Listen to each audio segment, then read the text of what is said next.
J'ai un de mes tout bons potes, son passe-temps, c'est d'aller lire les commentaires sous les vidéos YouTube, Facebook, peu importe. Et l'autre jour, il m'appelle, il dit « Waouh, j'ai été voir les commentaires sous ton sketch de l'armée belge.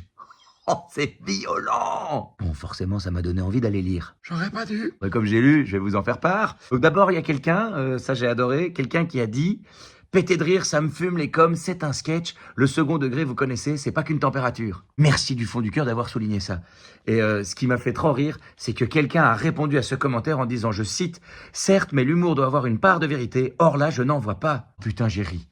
Ah, j'ai ri. Non, mais c'est-à-dire que mon sketch sur l'armée, en fait, j'ai fait un top 3 à partir de faits divers. Voilà, c'est-à-dire que ce sont des faits. Hein. Je n'ai rien inventé.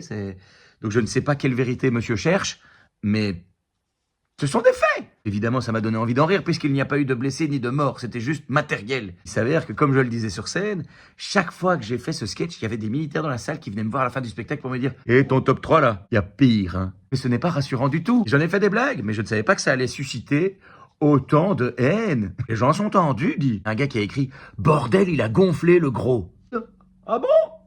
On me dit rien, moi. Non, mais je savais, mais attends, putain.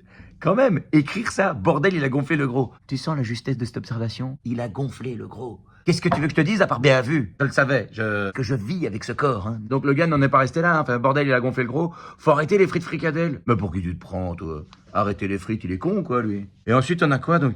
Aller s'entraîner un peu avec les militaires. Bah, tu sais, vu le top 3 que j'ai donné, le seul entraînement que je peux suivre, c'est celui-là. Et pour conclure, j'ai eu droit à gros sac. Eh ben, lui, tout de suite, on sent qu'il est moins dans l'observation. Mais non, je ne suis pas un sac. Gros oui, sac non. Donc gros sac, je n'appliquerai pas la loi de Brandolini, cela n'en vaut pas la peine. Putain, mais c'est quoi ça maintenant, la loi de Brandolini? On va voir c'est quoi cette fameuse loi.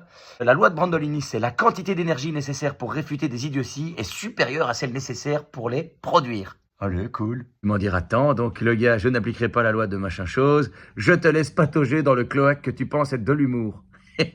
Dis donc, pour quelqu'un qui ne voulait pas appliquer la loi de Brandolini, en un commentaire, tu l'as quand même vachement bien exploité. Tout ça pour dire, je sais, je suis gros. Voilà, c'est pas un scoop, je sais faire la vague.